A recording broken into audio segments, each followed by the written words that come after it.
It's no secret that Avatar: The Last Airbender is one of my all-time favourite animated TV shows. In the past, I've had a lot of positive things to say about it, and for good reason. Not only is it a well-regarded and widely beloved series, but it was one of the first ever Western children's cartoons to prove that kids could watch a well-written, long-running adventure story that delved into some pretty heavy themes at times. But it's also no secret that no art is ever 100% perfect. Every TV series has at least one flaw that's going to be negatively received by fans, be it an annoying character or a heavily disliked episode, etc. And in the case of Avatar: The Last Airbender, I don't think there's a single episode of the show that's more disliked than The Great Divide. While obviously not all fans will share the same opinion, when it comes to which episode of the series is the worst, I think The Great Divide tends to be the episode that gets brought up the most in that regard. I mean, the show itself even made reference to how disliked it was in the Season 3 episode, The Ember Island Players. Look! It's the Great Divide! The biggest canyon in the Earth Kingdom! Let's keep flying! So today, I want to ask a couple of questions. First, just why is it considered to be the worst? And second, is the episode really that bad? Given, being the worst episode of such a well-regarded TV series doesn't necessarily mean it's a terrible episode, right? To begin with, let's discuss the actual content of the episode. First, it should be noted that while most Avatar episodes are part of an ongoing storyline, The Great Divide is very much a filler episode that just happens to occur during the gang's journey across the Earth Kingdom in Season 1. Now, obviously, that in and of itself isn't a bad thing, given some of the show's best episodes, like Tales of Ba Sing Se, are technically speaking filler too. But it doesn't help the episode's reputation when not only could it easily be skipped, but it does feel as though a better story could have easily been told in its place. The episode begins with Sokka and Katara bickering over how to pitch their tent, in a somewhat contrived fashion. Aang calms them down and they travel towards a large canyon known as the Great Divide. Upon arrival, they come across two opposing tribes known as the Ganjin and the Zhang. The two tribes appear to be polar opposites, with the Ganjin being high-class, neat and snobbish, as opposed to the Zhang, who are far more rough and slovenly. It's your classic slobs versus snobs cliché. The two tribes are fleeing from the Fire Nation and must cross the canyon to reach the capital city of Ba Sing Se. While both require assistance from the single earthbending guide, neither wants to travel alongside the other. Aang, wanting to help calm the rivalry between the two tribes, makes a deal to allow their sick and elderly to cross the canyon quickly on the back of Appa, provided that the rest of the tribe are able to put their differences aside for just one journey through the canyon on foot. They agree to the deal, and before setting off, the guide warns them that the canyon is full of predators, and thus they will have to get rid of any food they have with them. While all seems to go smoothly at first, the group is attacked by a large insect-like monster known as a canyon crawler, which badly injures their guide. Both sides accuse the other of bringing in food, and before more bickering can break out, Aang orders them to go down two separate paths, telling Sokka and Katara to split up and join the Zhang and Ganjin respectively, to figure out just why they hate each other so much. Both of the siblings fit in well with their respective tribes, and are told two versions of the same story that led to the conflict between them. It turns out the Ganjin were once ruled over by a man named Jin Wei, who was tasked with completing a sacred ritual involving transporting an orb from the Great Eastern Gate to the Great Western Gate. The Ganjin claim that he was ambushed by a member of the Zhang tribe named Wei Jin, who stole the orb. The Zhang tribe, however, claim that Wei Jin found Jin Wei injured and unable to complete the ritual, and so, on Jin Wei's orders, Wei Jin completed it in his stead, but was mistaken for a thief and locked up for 20 years. The tribes meet up once more, and their arguing begins again, eventually culminating in physical violence, which Aang tries to pacify. In doing so, his airbending reveals all of the food that both sides have brought with them, food that attracts an entire horde of canyon crawlers. Trying to fight them off, Aang eventually comes up with a pretty clever plan to subdue them and use them to escape the canyon. Once safe, however, the conflict begins again. Hearing the original source of the conflict, Aang reveals that he knew Jin Wei and Wei Jin back before he was frozen, and that the two of them were actually just children playing a game, and their story has likely been heavily altered and exaggerated over the years. The two tribes, realizing they aren't so different, decide to finally make amends and travel to Ba Sing Se as one.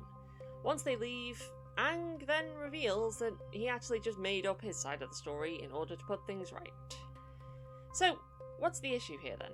Well, to start with, a considerable amount of this episode is just dedicated to petty arguing and bickering. Not only does this get grating and repetitive, but a lot of it does seem kind of contrived, particularly the conflict between Sokka and Katara.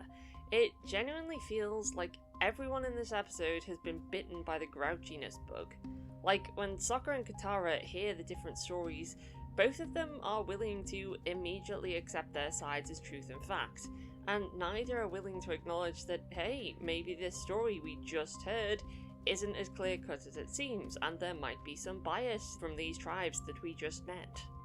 It all just feels a little contrived and out of character, and doesn't even lead to much given they make up pretty quickly in a rather underwhelming fashion anyway. And then there's the climax of the episode. Given how this episode is set up, you would expect that the two tribes would help each other out in defeating the canyon crawlers and learn that they're stronger together and that they can put the past aside. But no, that's not what happens. Instead, the victory is more or less entirely down to Aang's quick thinking. We never even see any scenes of, say, the leader of the Ganjin saving the Zhang leader or vice versa. And that would be fine if they had a better reason to bring them together at the end, but instead Aang just lies to them?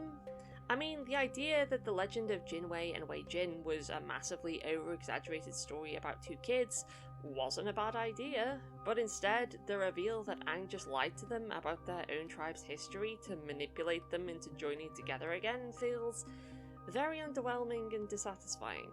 For starters, we never learn the actual truth of the story behind Jinwei and Wei Jin and which was more accurate, which is a little disappointing, and second, given how much unnecessary bickering between the two tribes we had to put up with throughout the episode, the reveal that they were arguing over something so petty and minor all along should have provided some catharsis as they realised how foolish they were being. Instead, Aang revealing he was lying just kind of takes away from all of that. But we must ask the question, is it really that bad? Well, I definitely agree with the notion that it's probably the worst episode of the series, but that's not really saying a great deal given there's not much competition since most episodes of this series are really good. It's certainly not the most enjoyable episode to watch, given all of the bickering and arguing, and it is following a very cliched story of two warring factions and slobs versus snobs. Plus, I do kind of feel like the fight scenes against the canyon crawlers aren't quite as up to par as the fights we're used to seeing on this show. But at the same time, there are some positives. While Sokka and Katara do seem a lot dumber and grouchier than usual, Aang is pretty decently characterised in this episode as someone who genuinely does want nothing but peace and kindness, but won't take crap from people. And unlike the others, when he gets mad it never feels overly mean-spirited, but more just like justified frustration, and a clear attempt to be a reasonable but firm authority figure. I do like the contrasting designs of the two tribes, and I like how the animation for their backstories changes to reflect that. The Earthbending tour guide is a relatively fun side character, and the canyon crawlers are at least interestingly designed too. I think ultimately, one of the biggest problems that the episode faces is that the rest of the series set the bar particularly high. While the episode isn't terrible to the point of being unwatchable, it does stand out as being overly cliche and subpar compared to the rest of the series.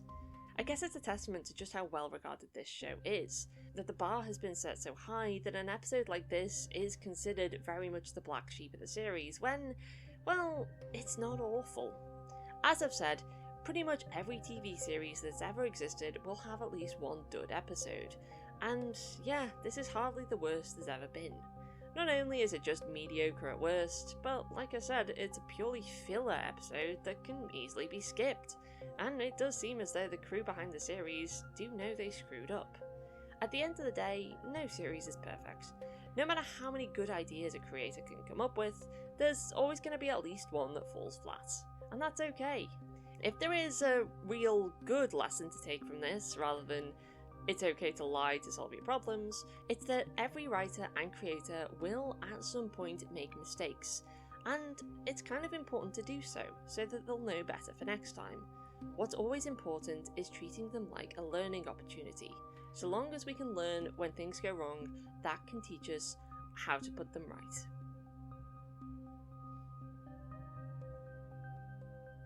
Thanks for watching the video.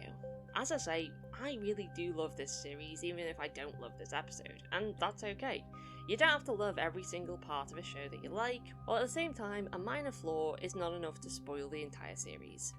If you've seen this episode, do you think it's that bad? Do you think it's overhated? Do you think there are worse episodes? Whatever your opinion, let me know down below. Like, share, subscribe and donate to me on Patreon if you can, and I hope to speak to you again soon. Goodbye.